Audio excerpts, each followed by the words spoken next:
اومد به امام صادق گفت که آقا، برای جوونا میگم، شنیدم 2 ملک خدا میفرسته رو شونه آدم، اینا کاتب اعمال آدمن. فرمود بله. سمت راستی چیکار میکنه؟ فرمود اعمال خوب رو مینویسه. سمت چپیه چی؟ اعمال بد رو مینویسه. آقا من شنیدم وقتی آدم شب میخوابه، چون النوم اخو الموت، این 2 ملک میرن آسمون، صبح که بیدار میشن 2 ملک جدید میان. درسته؟ آقا فهمدن نخه، اینجوری نیست.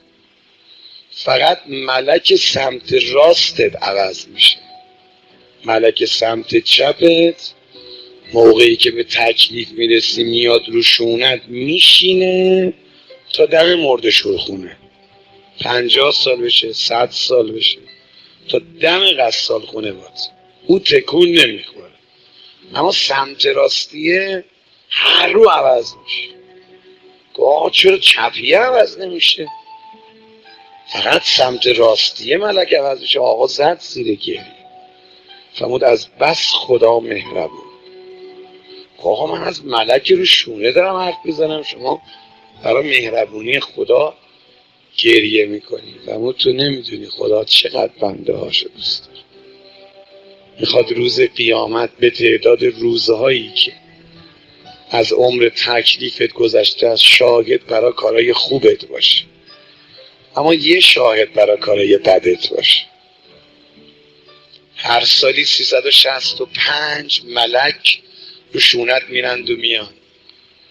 50 سال بعدی تکلیف زنده میمونی، 50 سال یکی فقط گناهاتو دیده، اما 50 رو ضرب در 365 بکن، به این تعداد ملک کارو خوبتو دیده.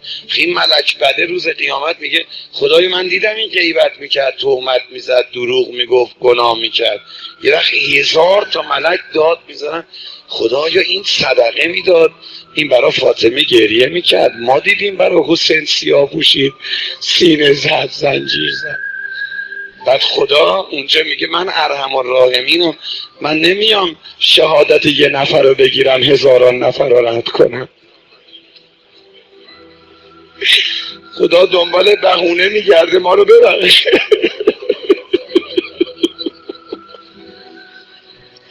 چطور دلمون میاد گناه کنیم جوونا؟